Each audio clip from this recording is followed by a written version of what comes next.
अस्सलामु अलैकुम वरहमतुल्लाहि वबरकातुहू।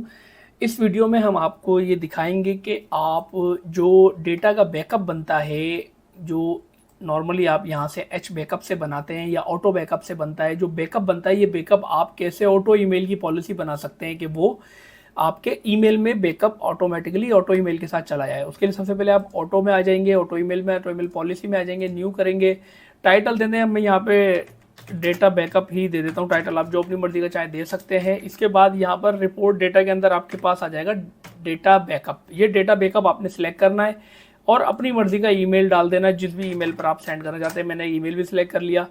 अब एक बात ध्यान में रखिएगा कि ये स्पेशल टाइप है ऑटो ईमेल पॉलिसी की। नॉर्मली उसमें रिपोर्ट होती है, ये रिपोर्ट नहीं है, तो डेटा का बैकअप बनेगा।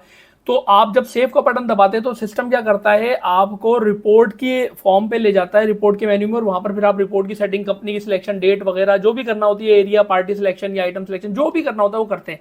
यहाँ पर ऐसा कुछ भी नहीं होगा। मैं सेव करूंगा डायरेक्ट सेव हो जाएगा।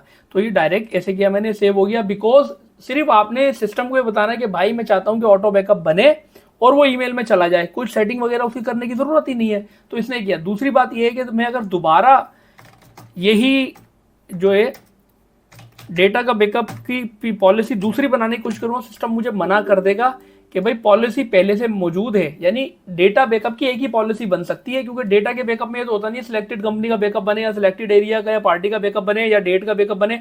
बैकअप ये होता है आज तक का मुकम्मल डेटा फाइल में हो जाए। तो इस तरीके से करके ये आपका पॉलिसी पहले तो बन गई और डबल पॉलिसी नहीं बनेगी। एग्जिट किया मैंने, अब हम इसको सेंड करते हैं। तो वैसे आप ऑटो में आएंगे, ऑटो ईमेल में आके सेंड ऑटो ईमेल करेंगे, तो आप यहाँ पे डायरेक्ट सेंड करेंगे, जितनी पॉलिसी होगा सिस्टम उठा के लेगा, उसके साथ ये पॉलिसी भी उठाएगा और सेंड कर देगा। लेकिन मैं यहाँ पर आपको सिर्फ दिखाने के लिए यहाँ पर एक पॉलिसी सिलेक्ट कर लेता हूँ, यही डेटा बैकअप वाली, और मैं कहता हूँ जी सेंड करें। अब सेंड करने में भी ये आपको वही आउटलुक खोला नहीं खोला, यस किया, और ये इसने बैकअप बनाना शुरू कर दिया। आपकी तमाम पॉलिसीज के दरमियान में ये इसी तरह रन होगी, बैकअप बनेगा और ये कहेगा जी ऑटो आउटलुक के अंदर ईमेल चली गई या आउटलुक में ईमेल चली गई। ये मैंने आउटलुक ओपन करा। अगर मैं आउटलुक यहाँ ओपन करके ये मैं आता हूँ आउटबॉक्स में, तो देखें ये एक ईमेल आई हुई, अभी मैं सेंड में खड़ा हुआ हूँ, ये नीचे यहाँ पे सेंड कर रहा है। अभी ये सेंड हो जाएगी, ये सेंड भी हो गई, और यहाँ पर मेरे पास ये देखें ये बैकअप आ गया। ये बैकअप की फाइल कनेक्ट जो है वो अटैच हुई हुई है। ये मैं दिखा देता हूँ थोड़ा बड़ा करके इसको।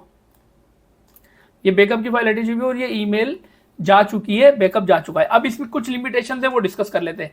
लिमिटेशन इसकी ये है कि देखें, जब तक फाइल उस लिमिट में रहेगी जिस लिमिट के अंदर आपका जो भी आप ईमेल सर्विस यूज करें, जैसे जीमेल को आपने आउटलुक में सेट किया हुआ है जो भी, तो जब तक तो जाएगी। अगर बड़ी फाइल होगी, क्योंकि इससे पहले मैंने टेस्टिंग के अंदर 100 MB की एक फाइल भेजने की कोशिश की थी, नहीं कैसा डेटा, ऐसे क्लाइंट का डेटा मैं यूज कर रहा था जो 100 MB का था, तो सिस्टम ये आउटलुक ने एरर दे दिया, नहीं भेजा। तो जब तक आपका डेटा छोटा रहेगा, छोटे से मुराद 20-25 MB तक, 30 MB तक, नॉर्मली जब आप साल 2 साल का डेटा रखते हैं ना, तो इतना ही होता है, तो रहेगा तो इंशाअल्लाह ताला जाता रहेगा और ये ऑटो ईमेल के अंदर बैकअप की सेटिंग भी बन जाएगी और चला भी जाएगा। अस्सलाम वालेकुम वरहमतुल्लाह।